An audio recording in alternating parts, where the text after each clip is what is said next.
Hi, I'm Amy. I'm a director and lead investigator for the Vancouver Interior Paranormal Society. I want to tell you my top five paranormal experiences that I have had, what started the curiosity of the paranormal, and what got me into it. Um, my very first paranormal experience was actually in the room that I'm in now. Um, it's at my grandparents' house. I live in the basement suite. My grandparents live upstairs. And when I was four, I was living here with my parents, and they just tucked me into bed, and they closed the door, and I'm staring at the ceiling trying to fall asleep, but I felt like somebody had walked into the room and actually stood at the closet just looking at me, and it's the closet that's behind me here. Um, and I looked over. I couldn't see anybody, but I could seriously feel that there was somebody watching me. But it was very loving, very warm, caring. And I heard the words, "Aimee, watch the window."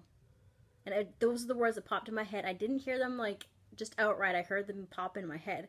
It's kind of a weird experience, but I watched the window, and about 2 minutes later, somebody tried to break in. So, was it somebody watching over me? And I think it was, because I never forgot that experience, and I never forgot the energy that I felt. And I actually felt it years later. This was probably, I guess, I'd have to say this was probably about 5 or 6 years ago. Um, I was getting ready for work. It was about noon. Um, my grandpa, he hadn't seen his brother Bill for about 15 years or so, and Bill called him up out of the blue and said, "I'm coming over." So my grandparents, they came downstairs, and they walked through the living room and outside into the driveway. But at the bottom of the stairs going into the living room, there's a door. And my grandma closed it as she was walking through the living room and outside. So I'm in the bathroom getting ready and brushing my teeth. And about 20 minutes later, I heard my grandma come inside, open up the living room door by the stairs. And I was thinking, oh, I wonder how the meeting with Bill went. So I poked my head out of the bathroom, and I seen an old lady who wasn't my grandma walking up the stairs. And there was a little brown dog that was following her. It was like a little Chihuahua mutt thing. But the lady, she was shorter, with like short brown hair, like medium length. She was wearing like a brown 40 style dress that kind of came just past her knees. Slip on shoes, like brown slip on shoes. She was solid. Like I could see her clearly. Like I couldn't see through her. It was just like somebody had walked into my house.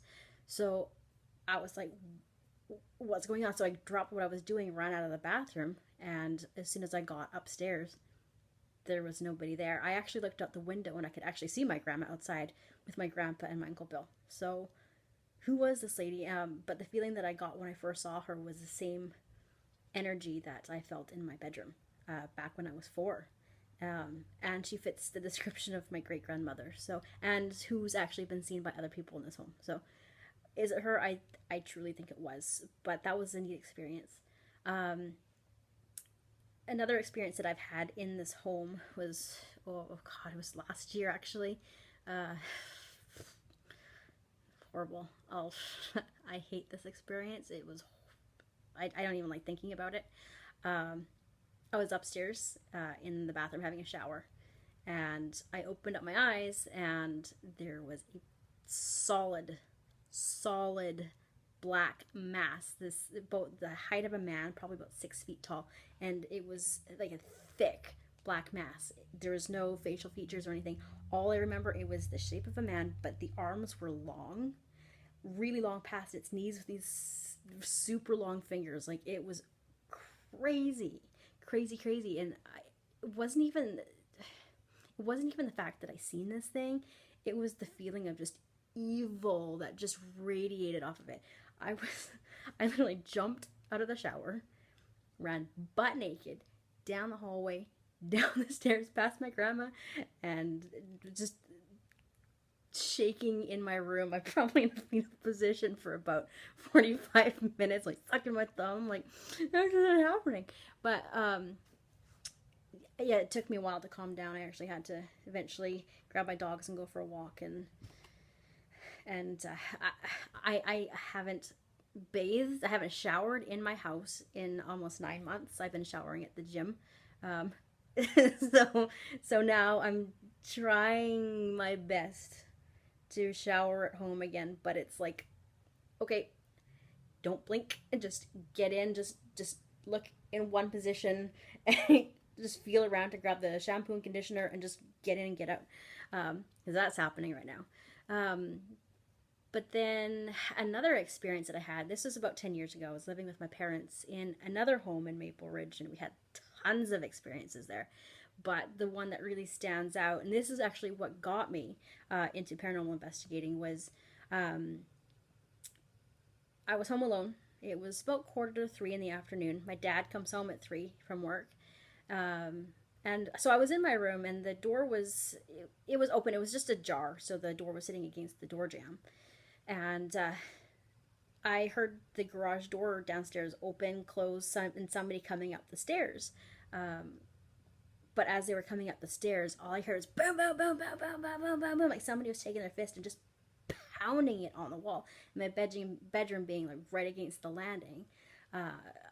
I swore up and down there was going to be holes in the wall and coming right into my bedroom. And I had no idea who was doing this, because it wouldn't have been my dad. And my brother was in England at the time, so who was it, right?